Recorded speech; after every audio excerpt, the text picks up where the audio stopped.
On a tous une partie mentale et cette partie mentale, elle nous distord la réalité, elle nous déforme la réalité, elle fait qu'on va se contenter d'une routine, on va essayer de se convaincre qu'on est bien dans notre relation, qu'on va essayer de se convaincre qu'on est bien dans notre vie, qu'on va essayer de se convaincre qu'on est spirituel ou qu'on n'est pas dans l'ego, ou que ceci ou que cela, ou qu'on est bien dans notre vie professionnelle, tu vois, ou qu'on est en train de suivre nos rêves, ou qu'on n'a pas besoin de ceci ou cela.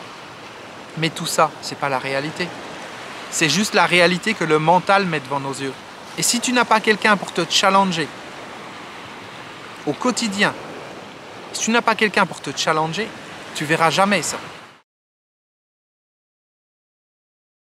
Alors je suis toujours sur ma chaise, toujours au même endroit que dans les vidéos précédentes. À chaque vidéo, je te dis, allez, on fait encore une vidéo, et puis après j'arrête, je rentre chez moi. Tu vois, il est plus de 11 h du matin, je suis parti, il était je sais plus, 7 h 30, quelque chose comme ça. Mais bon, j'aime bien cet endroit, je me sens inspiré, et chaque vidéo permet de creuser un petit peu plus la vidéo précédente. Donc j'en fais encore une et on verra si c'est la dernière ou pas. Mais bon, à mon avis, je pense qu'à un moment donné, ma caméra, elle va en avoir marre. J'ai encore un peu de batterie, mais par contre, ça commence à chauffer. Donc je me dépêche. Je voudrais te reparler un peu de la notion de coaching et de se faire aider. La difficulté que j'ai rencontrée ces dernières années, c'est que intérieurement, dans cette connexion intérieure, dans cette descente intérieure, et là je parle de connexion intérieure, je ne parle pas de choses extérieures dans ma vie, on est d'accord. Dans cette connexion intérieure, il n'y avait personne pour m'aider. Il n'y avait personne pour m'aider parce qu'il n'y a personne qui vivait ce que je vivais. En tout cas, personne que je connaissais qui soit arrivé à ce niveau de descente intérieure et de connexion avec son être intérieur. Personne. Je ne dis pas ça en disant oui, c'est l'ego ou quoi que ce soit. Non, non. Si tu as suivi mes vidéos précédentes, tu le sens, tu sens qu'il y a quelque chose de différent. Et il n'y avait personne, en tout cas encore une fois personne que je connais, qui vive ce que j'étais en train de vivre. Donc du coup je ne pouvais pas me faire accompagner par des personnes qui étaient dans le mental, alors que moi j'étais dans ce chemin non mental. Ça n'avait pas de sens. Ça m'aurait tiré vers le haut, enfin vers le haut, ça m'aurait fait ressortir de l'intérieur de moi, ça m'aurait mis des espèces de pensées dans ma tête, mais ça ne m'aurait pas emmené dans le monde du non-pensée, dans le monde du au-delà des pensées. Donc ce chemin intérieur, effectivement, je ne pouvais pas me faire guider. Mais l'énorme erreur que j'ai faite, c'était de tout mettre dans le même sac, de tout englober, de dire parce que je ne peux pas me faire guider dans ce chemin intérieur qui m'est propre, qui est unique à moi-même, eh ben, je ne peux pas me faire guider dans ma vie de tous les jours. C'est-à-dire je ne peux pas me faire guider dans la manière dont je gère mon travail, mon business, mon site internet, mes formations, mes séances individuelles, etc. Parce que j'ai l'impression que tout était lié. Tu vois? Que si la personne, elle ne comprenait pas ce que je vivais intérieurement, elle ne pouvait pas, à un moment donné, me guider dans mes séances de coaching ou dans comment je travaille, comment je gère mon temps ou ceci ou cela. Je disais, ben non, non, parce qu'elle va utiliser sa tête, son cerveau, il va y avoir des éléments auxquels elle n'aura pas accès. Et donc, du coup, elle ne pourra pas me guider de manière efficace. Mais ça, c'était une croyance, en tout cas, c'était une énorme erreur. Parce que je me rends compte maintenant avec du recul qu'il y a certains points qui sont un peu plus terre à terre, comme par exemple le fait de me respecter, de choisir qui est mon client idéal, entre guillemets, et de travailler qu'avec ce client idéal, c'est-à-dire des personnes qui vont faire que je vais me connecter à ma zone d'excellence, à mon génie intérieur, et les amener elles-mêmes à se connecter à leur zone d'excellence, à leur génie intérieur. Eh bien, ça, une personne même qui n'a pas vécu ce que je vis intérieurement, elle aurait pu le comprendre, elle aurait pu le voir de l'extérieur. Et elle aurait pu me guider par rapport à ça. Même s'il n'était pas spirituel, il y a tout un ensemble de choses du quotidien sur lesquelles j'aurais pu me faire aider. Mais ça ne s'est pas passé. Parce que j'étais persuadé que je n'avais pas besoin de coach. Je n'avais pas besoin de coach dans le sens où je ne percevais pas à quel point je pouvais me faire aider sur certains points. Et ça a été une erreur qui est gigantesque. Cette erreur, elle est réparée, en tout cas en partie réparée, parce que j'ai pris la décision il n'y a pas très longtemps de me faire aider sur certains points au niveau du travail, au niveau de la mise en place de la nouvelle direction de vie que je veux par rapport à cette prise de conscience intérieure. Donc je ne suis plus tout seul avec moi-même. Je ne suis plus au risque d'avoir ce mental qui va distordre la réalité et me faire croire des choses, me mettre une image devant les yeux qui est une image de la réalité mais qui n'est pas la réalité. Tu vois, j'ai un point de vue extérieur. Une personne qui va me challenger à travers des questions, à travers le fait de ne pas adhérer à telle ou telle chose que je fais, en me montrant un autre point de vue ou en remettant en question tel ou tel point. Ce qui m'amène à un questionnement, ce qui amène à remuer intérieurement, qui peut amener dans certains cas un point de vue différent, une autre manière de percevoir les choses. Et cette notion de se faire challenger intérieurement, d'avoir son propre coach, tout le monde devrait avoir un coach. En particulier les coachs. Et ça a été une erreur à certains moments de ma vie de ne pas me faire coacher, de ne pas avoir de coach. Parce que probablement qu'une partie de moi avait la trouille. Elle n'avait pas envie de se remettre en question. Elle n'avait pas envie de voir certaines choses que je n'étais pas prête à voir. Et je t'invite à te positionner par rapport à ce que je viens de dire. À voir où est-ce que tu te trouves. Parce que la plupart des gens que je rencontre, ils vont me dire « j'ai pas besoin de coach ». Je suis bien, je suis à la retraite, ou je suis dans ma routine, dans mon travail, etc. Tu vois, quelquefois, il y a un petit truc qui les gratouille. Ils vont acheter une formation, ou ils vont parler avec Pierre-Paul ou Jacques, ou même ils vont aller voir un thérapeute. Mais globalement, ils n'ont pas la sensation qu'ils ont besoin d'être aidés. Parce qu'ils partent du principe que c'est quand ça va mal qu'il faut se faire aider. Oui, d'une certaine manière. Mais si on se fait aider avant, on peut gagner du temps. Toutes les difficultés que j'ai pu vivre ces dernières années, et certaines des difficultés dont je suis en train de prendre conscience actuellement, elles datent depuis quasiment toujours. Tout ça, ça aurait pu être évité. Le David que tu as face à toi, aujourd'hui, il pourrait être totalement différent dans son contexte de vie, dans ses relations, dans sa qualité de vie, dans tout, à tous les points de vue, dans ce qu'il peut apporter aux personnes autour de lui. Parce que oui, je vais me focaliser sur ce que je peux apporter aujourd'hui par rapport à ce que je pouvais apporter dans le passé et me dire « Oh, ben c'est bien, tu vois, quand même, tu as progressé et tout ça. » Oui, peut-être, mais c'est du gâchis par rapport à la vraie manière dont j'aurais pu progresser. Le nombre de personnes que j'ai pu aider, c'est du gâchis par rapport au nombre de personnes que j'aurais pu aider directement ou indirectement. Parce que en choisissant plus, en sélectionnant plus les personnes avec qui j'allais travailler, qu'est-ce qui se serait passé? J'aurais pu travailler avec des personnes qui avaient la capacité d'impacter le monde.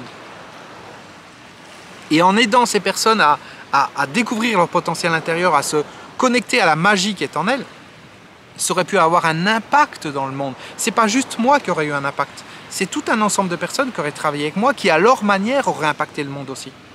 Et ça aurait pu provoquer, en l'espace de 10, 15, 20 ans, des changements beaucoup plus importants qu'on ne peut l'imaginer à cet instant. Juste de ma capacité de me faire accompagner ou pas, ça aurait pu changer beaucoup de choses. De la capacité de ces personnes à savoir qu'elles ont besoin de se faire accompagner ou de ne pas se rendre compte, ça aurait pu changer beaucoup de choses aussi. Si tu veux, mon point de vue, avec du recul, c'est que tout le monde a besoin d'être suivi. Parce qu'on a tous une partie mentale, et cette partie mentale, elle nous distord la réalité, elle nous déforme la réalité, elle fait qu'on va se contenter d'une routine, on va essayer de se convaincre qu'on est bien dans notre relation, qu'on va essayer de se convaincre qu'on est bien dans notre vie, qu'on va essayer de se convaincre qu'on est spirituel, ou qu'on n'est pas dans l'ego, ou que ceci ou que cela, ou qu'on est bien dans notre vie professionnelle, tu vois, ou qu'on est en train de suivre nos rêves, ou qu'on n'a pas besoin de ceci ou cela. Mais tout ça, c'est pas la réalité. C'est juste la réalité que le mental met devant nos yeux. Et si tu n'as pas quelqu'un pour te challenger au quotidien, si tu n'as pas quelqu'un pour te challenger, tu verras jamais ça. Alors, d'une certaine manière, oui, je te challenge à travers ces vidéos. Mais je ne peux pas te challenger de la même manière que si on était en individuel, toi et moi, face à face, ou même au téléphone. Alors, que ça soit avec moi ou avec quelqu'un d'autre. Quand tu as une personne qui te challenge de manière individuelle, à condition bien sûr de trouver une personne qui a la capacité de te challenger. Donc quand tu as cette personne qui te challenge, ça va changer ton point de vue sur certaines choses et là tu vas avancer. Sinon tu restes dans la routine, tu t'encrasses dans la routine, tu t'enlises dans la routine et après tu sens qu'il y a un mal-être en toi, tu sens que tu n'es pas à ta place dans ta vie. Tu te dis « Oh ben oui, mais je vais simplement méditer » ou lire des livres, ou regarder des vidéos, etc. Mais ce n'est pas suffisant. C'est un bon point. Ça te donne un déclic. Ça te réveille intérieurement. Oui. Mais après, il y a un travail individuel qui doit être fait. Si ce travail individuel n'est pas fait, la plupart des gros morceaux, ils ne seront pas déterrés. La plupart des choses que tu traînes depuis tout le temps, pratiquement, ou depuis des années, derrière toi comme des boulets accrochés aux pieds. Ou un espèce de sac à dos qui est lourd sur le dos. Tout ça, ça ne sera pas libéré. Parce que tout seul, on n'a pas la capacité de ça. C'est pas possible. Et même si on se connecte intérieurement, ça aide. Il y a des choses que j'ai pu déterrer tout seul. Mais ça ne remplace pas une aide extérieure. On va dire que c'est complémentaire avec une aide extérieure. Donc si je pouvais dire quelque chose pour conclure cette vidéo, c'est que moins on a envie de se faire accompagner dans la vie, je dis bien accompagner et pas nécessairement aider, accompagner, moins on a envie de se faire accompagner, plus on en a besoin.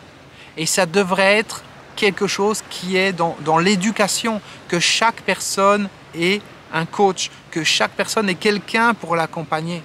Et pas juste un ami qu'on appelle ponctuellement pour lui demander son avis. C'est pas suffisant. C'est mieux que rien, mais c'est pas suffisamment puissant. Un ami ne va pas nous challenger de la même manière. Il ne va pas nous confronter à la réalité. Il ne va pas nous remuer, nous secouer. C'est pas son but. Un coach, oui. Un coach, il a la capacité, si on le choisit bien, de nous remuer. Alors bien sûr, il faut que tu choisisses quelqu'un avec qui tu te sens bien, quelqu'un avec qui tu te sens en accord et quelqu'un avec qui tu as envie de travailler. Il ne faut pas que tu prennes n'importe qui au hasard. Bien entendu. Je te rappelle, comme je te l'ai dit dans la vidéo précédente, que si tu sens l'envie de travailler avec moi, en tout cas si tu te dis peut-être qu'il pourrait y avoir quelque chose, peut-être que David pourrait être la bonne personne pour m'aider. Et ça, on ne le sait pas. Tant qu'on n'a pas parlé ensemble, on ne sait pas si je suis la bonne personne pour t'aider. Même si moi, je peux le penser ou toi, tu peux le penser, ce n'est pas suffisant. C'est en passant un petit moment ensemble, en discutant, qu'à ce moment-là, on peut se rendre compte si oui, ça connecte, si oui, ça fait du sens. Et si toi plus moi, ensemble, on peut réussir à créer quelque chose d'absolument génial, quelque chose de puissant dans ta vie. Si on peut t'emmener vers quelque chose de magique, vers quelque chose d'exceptionnel. Et ça, on ne peut pas le savoir à l'avance, il faut échanger un petit peu, il faut voir comment le feeling y passe entre nous. Donc si ça t'intéresse de savoir comment le feeling passe, si il y a une capacité qu'on puisse avancer ensemble, alors bien sûr, la condition, c'est que tu as envie de faire des grandes choses dans ta vie, que tu aies déjà des rêves, ou que tu sois déjà engagé dans une direction, ou que tu sentes en toi cette impulsion d'avancer vers quelque chose. On est d'accord. Je ne veux pas travailler avec des personnes qui sont juste dans la routine et qui veulent rendre leur routine plus agréable. Je veux des personnes qui sont capables de descendre à l'intérieur d'elles, de puiser à l'intérieur d'elles pour créer quelque chose de grandiose qui va impacter leur vie, mais qui va également impacter le monde. Donc si c'est ton cas, si tu te reconnais dans ce que je viens de te dire, je t'invite à envoyer un mail à mon assistante Alexandra. Tu as le lien de mon site internet dans la description en dessous, tu cliques dessus, tu arrives sur le site et puis tu cherches. Tu vas bien trouver un endroit pour nous contacter. Et si tu n'y arrives pas, tu me le demandes dans les commentaires et puis je te donnerai l'adresse d'Alexandra. Donc tu écris Alexandra et puis elle verra pour organiser quelque chose, pour qu'on puisse se téléphoner et puis passer un petit peu de temps comme ça à parler un petit peu du contexte, de la situation, de tes rêves, t'aider à faire remonter tes rêves, prendre conscience de tes rêves, prendre conscience de ce que tu as mis de côté depuis tant de temps et puis voir si finalement on peut avancer ensemble dans cette direction. On ne sait pas, honnêtement on ne sait pas. Tant qu'on n'aura pas passé ce temps ensemble, on ne sait pas. Donc encore une fois, si ça fait sens pour toi, envoie un mail à Alexandra et puis elle organisera une rencontre téléphonique entre nous et on verra ce qu'il est possible de faire.